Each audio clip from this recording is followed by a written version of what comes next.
Hi, I'm John Archiola with Screen Rant here at Comic-Con with the cast and executive producers of For All Mankind. Welcome, everybody.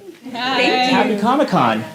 So your show debuted during the pandemic, right? And now you get to see the fans and get the love from the people face to face. Are you excited to get in front of everybody? Yeah, I think so. I feel like, the energy of finally being able to come to Comic-Con is incredible, and to, hear feedback. I don't think most of us go online and read things. So to be able just to talk to, everyone that loves the show and hear their feedback is really exciting. Awesome. Well, okay, so I'll start with Ron and Meryl as the executive producers. So I find it so interesting that the show takes place every 10 years. Because like the X-Men movies did that, but not quite as well. The way you do it is so seamless. What was behind that creative decision? Why jump ahead every decade? It was conceptual when we came up with the show at the beginning. Matt and Ben and I and Meryl and talked about an idea of, all right, we're going to do an alternate history of the space program and really watch it grow. And there was no way to really do that if the show had started in 1969 and did like one season per year. You'd only get to like the mid-70s, and the program just wouldn't have changed that radically. And we just said the only way to really do this and really see the growth and really see its impact on the world and how it would really change everything from technology to culture to geopolitics was really to jump ahead and to jump ahead aggressively. And we said, well, that's an interesting format that I've never seen on television. The closest that I could come was there was a miniseries called Centennial back in the 80s that kind of took a view of a town in Colorado over the course of a century. And it was a really interesting format. And I remembered that experience of watching it when we were designing this. It becomes a multi-generational show, and that opened up a lot of creative possibilities for expansion of character and really getting into some interesting storylines. It's funny, in the beginning, I remember thinking, I don't like the 10-year jump. I said to Matt, Ben, and Ron, I was like, 10 years is so long. We'll miss so much interesting story. There's so much interesting stuff going on in those 10 years that we're not going to see.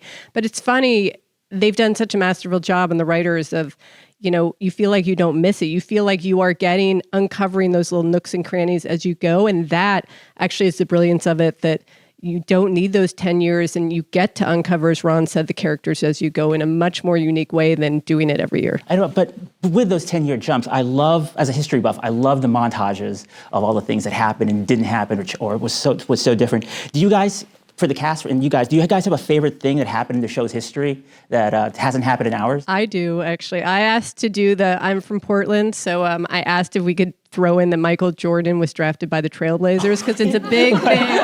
It's a big thing in Portland history that we had the opportunity to get Michael Jordan and we passed on him. So I was like, can we please put that in there? So that's my favorite thing. I was a big proponent of John Lennon Lives and the Beatles have a reunion tour. Yes. That's my favorite too. I love that too. Everybody else, do you guys have anything that stands out that you guys loved?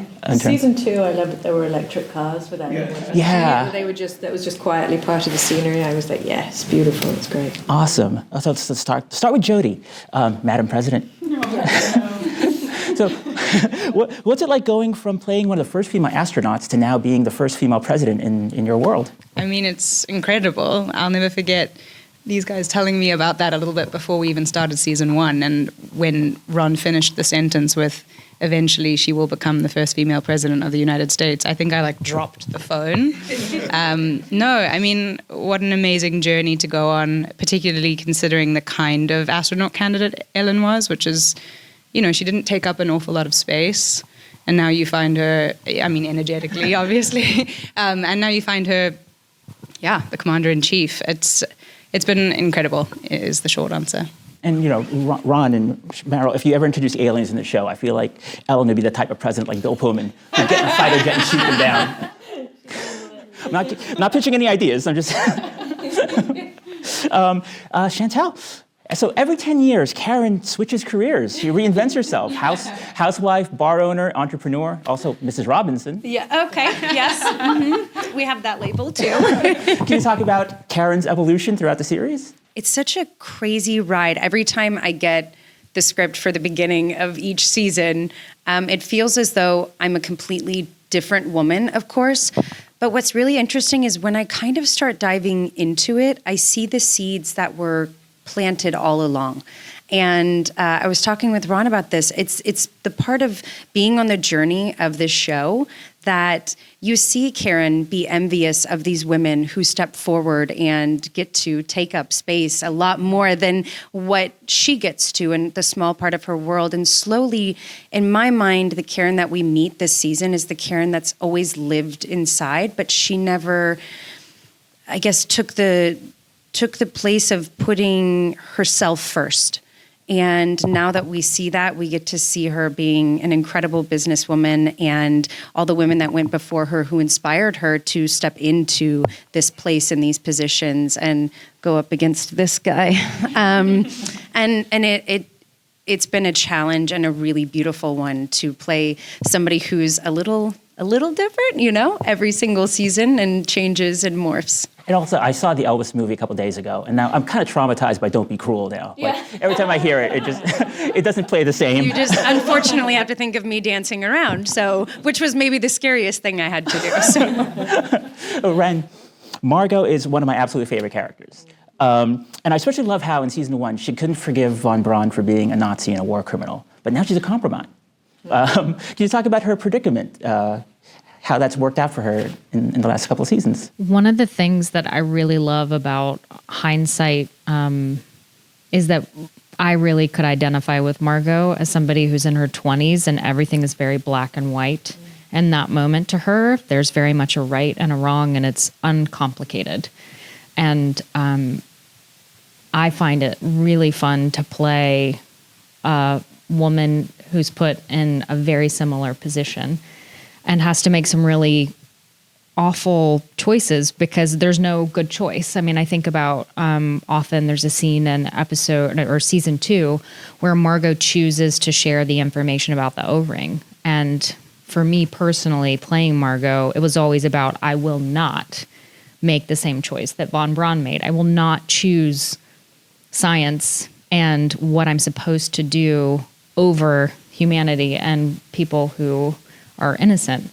And that's kind of the first door that she opens that really walks her down that path. And I think what really starts to blossom in a beautiful way at the end of season 2, but especially in season 3, is that Margot is suddenly looking back on that moment with von Braun when she felt so betrayed and she didn't know who he was. And then she's looking at Aleda and realizing this has just been flipped. Yeah.